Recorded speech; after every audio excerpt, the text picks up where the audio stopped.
Alright, we're back at it again tonight. We're going to do some suspension work. Got a whole new K-member for this thing along with the new steering rack. So luckily with all the engine components out of the way, the rack should be pretty easy to drop out. So we're going to go ahead and get this thing lifted up and drop that out and prepare it for the new K-member. And then we're going to start prepping the new steering rack for the Hydroboost conversion. So we'll go ahead and pop this up and get to work.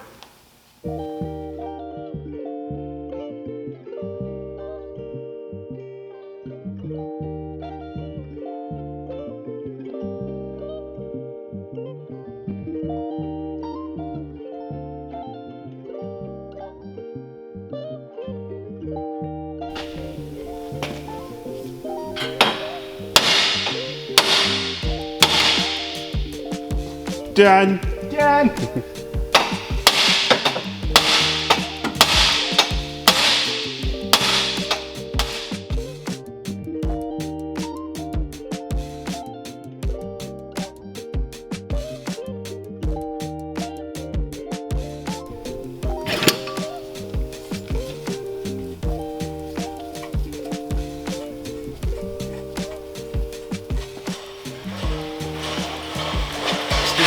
Disconnected. Front control arms have been disconnected. The steering rack's been disconnected. So power steering pump is still connected, but we disconnected the line from the frame. So this thing is ready to drop out after we drop the 8 bolts holding it to the actual car. So we're gonna go ahead and get the little jack situated in here, and we'll get this whole assembly just out as one unit.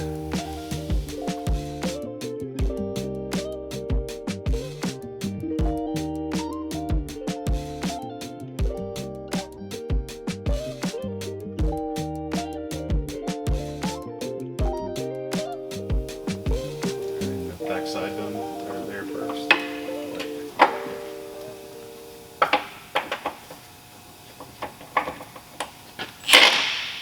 Ready? Yep.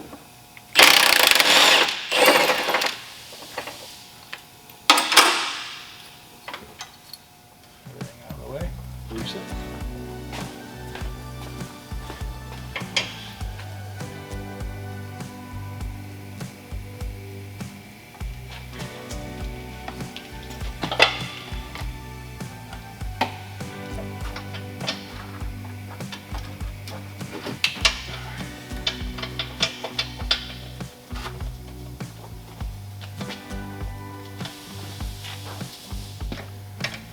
There we have it.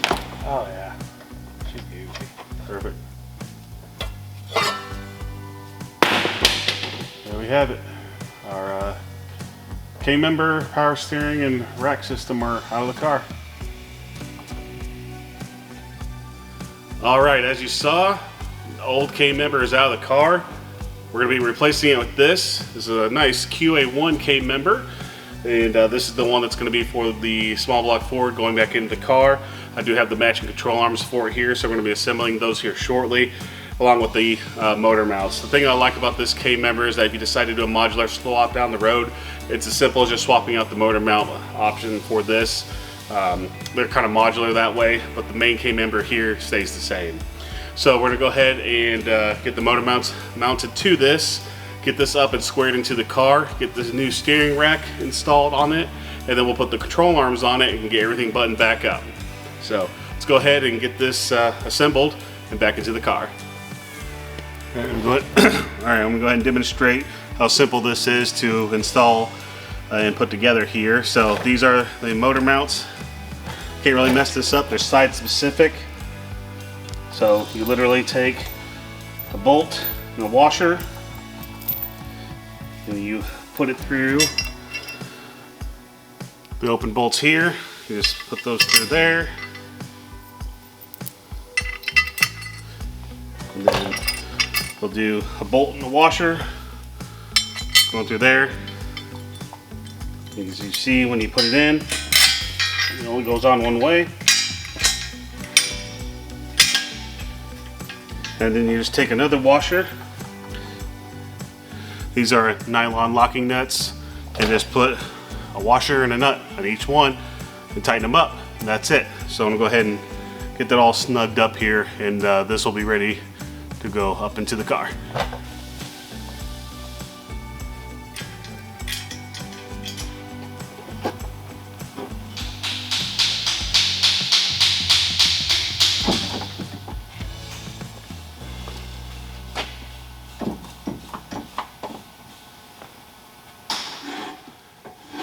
All right, getting ready to install the control arms here, and I just want to make a quick mention here. Matt's filing off these like paint edges and stuff because you need to get a washer in between this first run out here and to be able to fit it in between this bushing. The nice thing about these control arms, they come with hardware for almost any situation. If you're bolting this to a stock K-Member or an aftermarket like a QA1 here, and it even comes with the bushing here if you're running the Fox body spindle, the Fox body ball joint with an SN95 spindle to get the correct height so you don't bottom out your castle nut. So I think that's really cool. These are pretty thorough. The instructions are pretty nice too. So we're going to go ahead and get the control arms installed real quick, and then we'll get the steering rack on.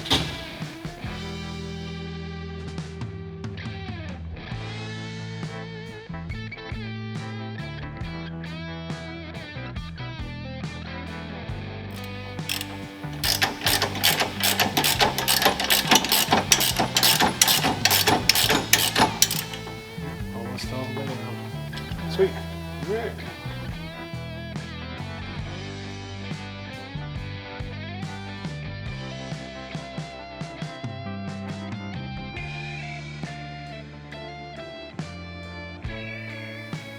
Yeah, these control arms are super nice and super easy to install. I like the way that captures the rear nut here for the bolt.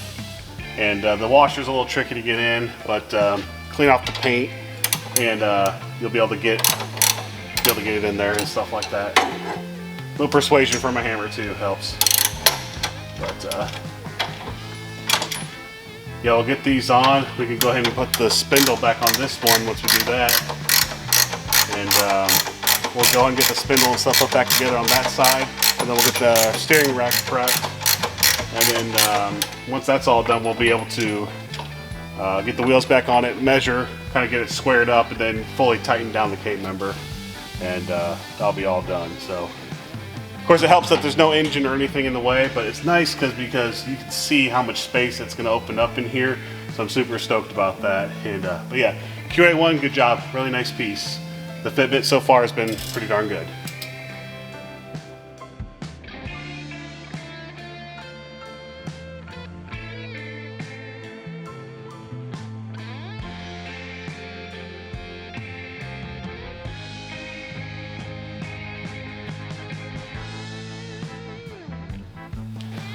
All right, just preparing the steering rack to go onto the new K-Member here. Now we are doing a Hydroboost conversion on this car, so I got the kit from LMR here. So we're going to be installing this fitting to the lower port. Got the Loctite, we're going to put on that, and then the new power steering return hose that's going to be going in the upper fitting. So just going to apply some Loctite here. I'm going to then install this one by hand as far as I can, and then we'll tighten it down. These are pretty tight. All right. The same for this one here.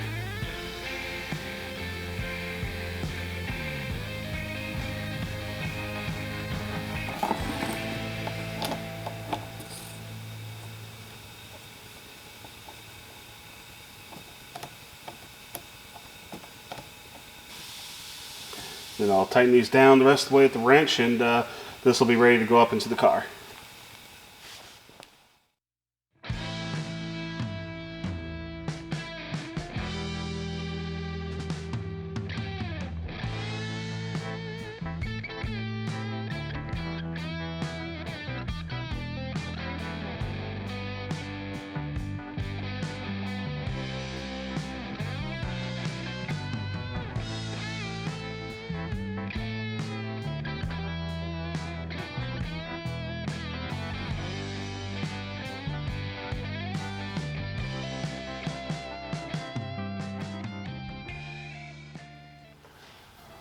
All right, we're back at it a few nights later here, and we're actually in the dyno building because we don't need the access of a lift tonight. So Matt and I are going to jump in and start working on the Hydroboost conversion.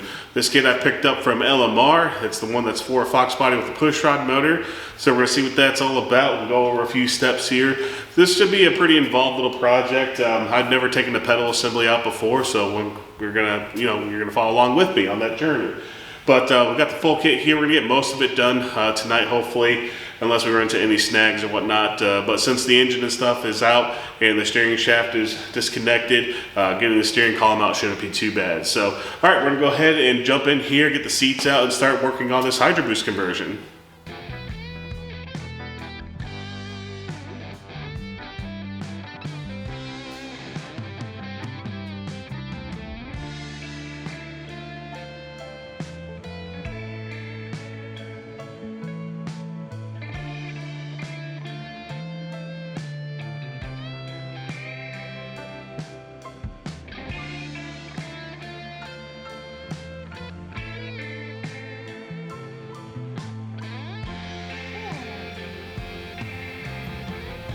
Front has to drop down past the stud.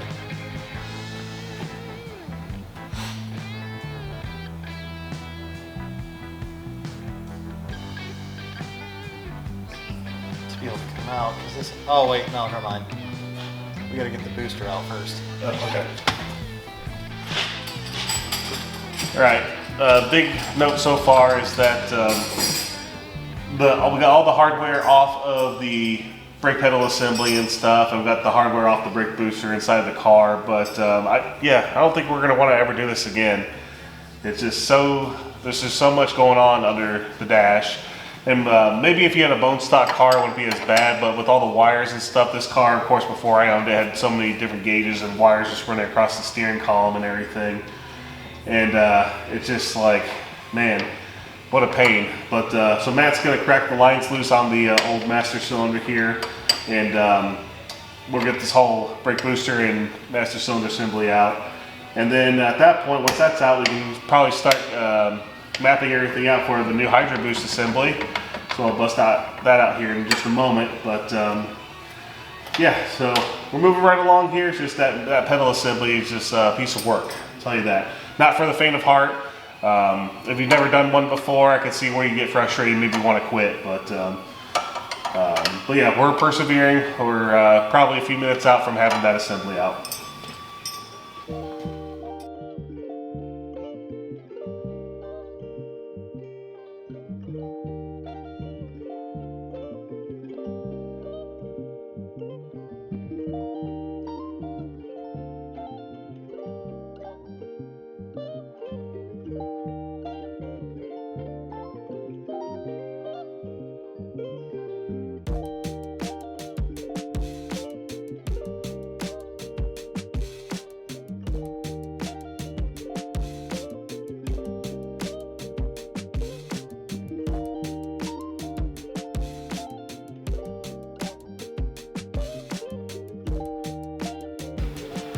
Now, Ta-da!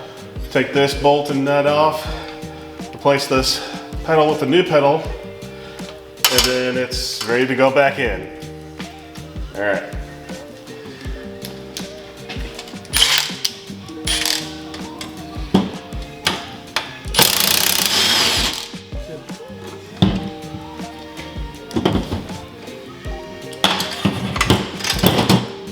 Done.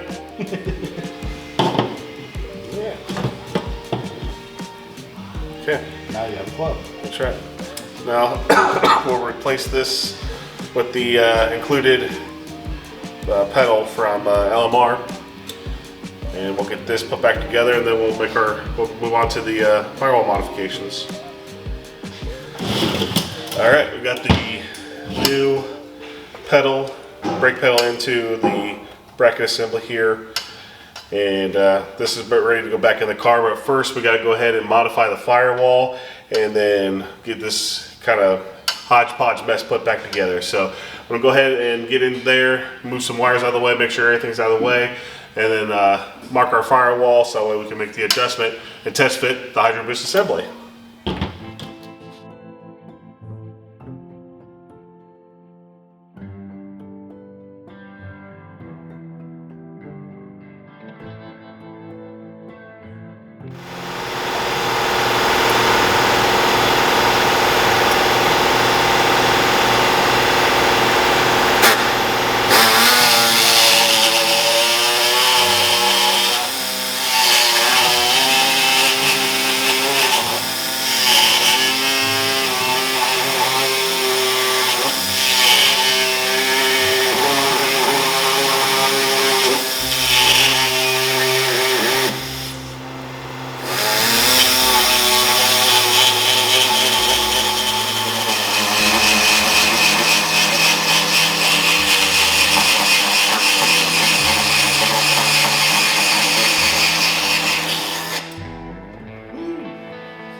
Yeah, it's got a head on it, so I'll get a socket on it. So after fighting with everything and getting things lined up just right, we got the Hydroboost in along with the pedal assembly. Getting them both in at the same time was kind of the biggest challenge. Cutting the hole and modifying the firewall and stuff, that was easy. But yeah, getting everything to line up just right and then getting it all in together, that was probably the hardest part, I would say. Wouldn't you agree, Matt? Yep. Yep. Yeah, it definitely was. Yeah, so all right, right now we're going to go ahead and tighten up the Hydroboost assembly that's in there, get the pedal assembly tightened back up, and then we're probably going to call it a night. We already got the master cylinder and the push rod adjusted for the new master cylinder, so we got to do the 2 to 3 port conversion here, and of course put the steering shaft back in and stuff like that. So we still got a good amount of work to do, but we've got the hardest stuff done. Now it's just kind of buttoning everything back up. So, all right, we're going to go ahead and get that squared away, and then we'll catch you guys here in a little bit when we move on to the next thing. All right, everyone, back at it again tonight. I'm going to take care of a couple things while I have the time to do it.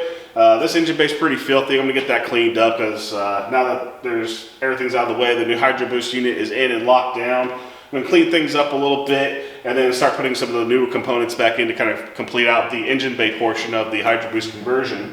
Just a side note here, I did mention the other night before I had a chance to kind of mull it over just because I was tired. This conversion actually is not too bad. The hardest part is actually the pedal assembly. In reality, that's not too hard. It's just more of a tedious thing. Getting all the bolts out and stuff, get everything just out just right so that way it'll slide out as a full assembly. Beyond that, it's actually not bad. Having 2 people when you go to put it back in will actually make it a lot easier so we can line everything up and sandwich it all back together.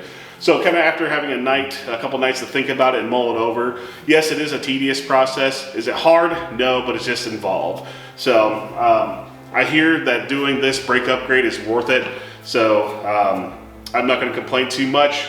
But now that we have plenty of room for activities in here, I want to get things cleaned up and start putting some more components to finish out all the engine bay components for the most part for this Hydroboost conversion. All right, so I'm going to jump back in here, get it cleaned up, and start installing some new parts.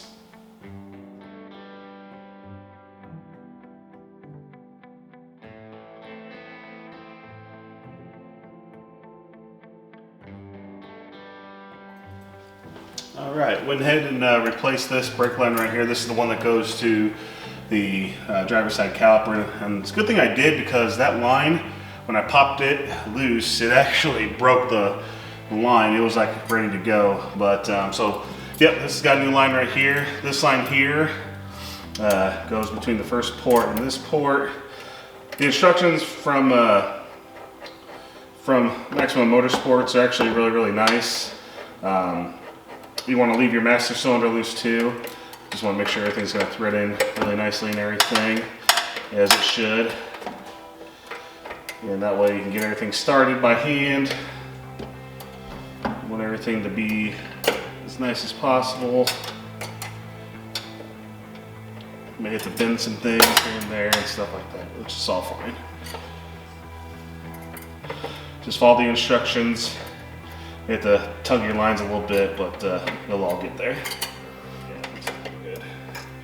All right, so you should, at the end of it, you should have something that looks like this with 3 different ports.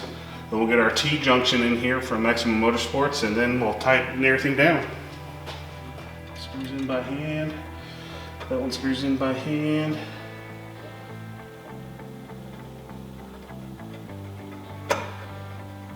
And this one here. You have to bend this one just a hair. But yeah, that's what it should look like when it's done. All right, I decided to take a little pause on the brake system because I'm jumping back into the interior of the car because I just need to get the steering column back in it to make this car mobile again. And the reason I haven't done that yet is because I noticed a huge rat's nest of wires under the dash when we go to take the steering column out, which is why it was such a pain to get everything out of the car to do the Hydroboost conversion.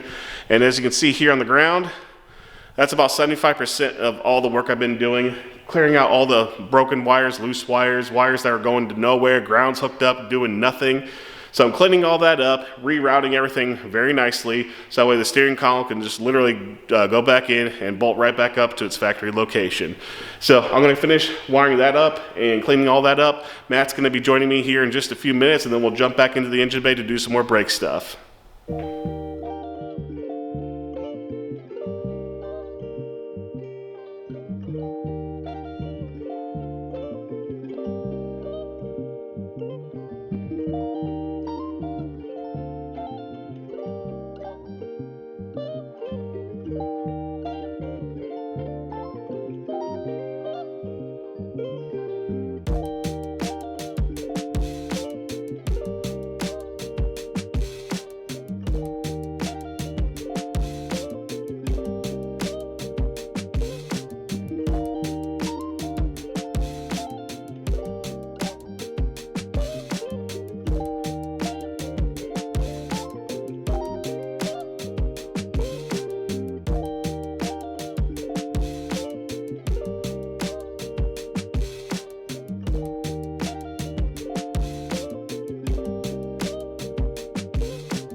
Alright, I don't need line wrenches now, they're broke free. I'm going to use regular wrenches.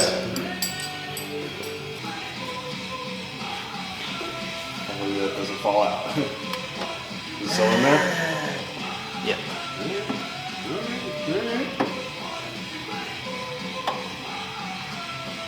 Alright, how are we positioning this? Well, we have options here. Because looks like it's going to clear. You know what? Keep an eye out and see if it, as it sits right there, if it clears the hood.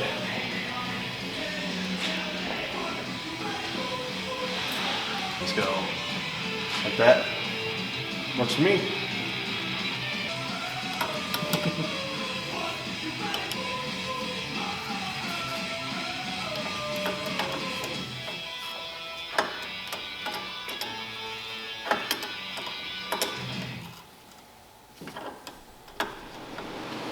All right, made great progress so far tonight. We got the interior put back together as far as we're going to get to at this point. Got the rest of the Hydroboost kind of plumbed and fitted and tightened down. We also got the good head start on some of the brake upgrades we're doing. Next, we need to get a steering shaft hooked up in here. Now the problem is I purchased a steering shaft, an aftermarket one, and it was too short. Here's the essentially the main arm of the assembly. And here is the new one. This is just another D-block piece that I purchased. And just for reference, you can see where the black line is. This is the length that we need, and it's short by approximately 1 3/4 to 2 inches. So that's not gonna. This is not gonna work. So we're gonna take this over to the shop real quick and cut this, and then we're gonna grind it down. And then this might be on a little bit of the long side too. We're gonna get it just right and get it to where we have a good functioning steering shaft. I'm not sure why the Fox body version didn't work. It could just be because of the K-Member we got and the location of the steering rack. Not exactly sure, but essentially I picked one of these up just in case, and we actually needed this for this instance. So, all right, I'm gonna go ahead and get that done. Then we'll have this car mobile again. All right, go ahead and give ourselves a little test fit here. Ooh, a little warm. Yup.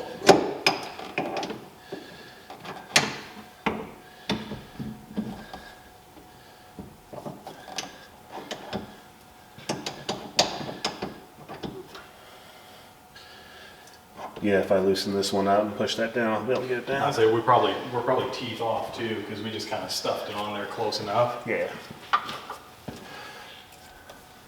So you probably have to pull that collar off down bottom. Yep.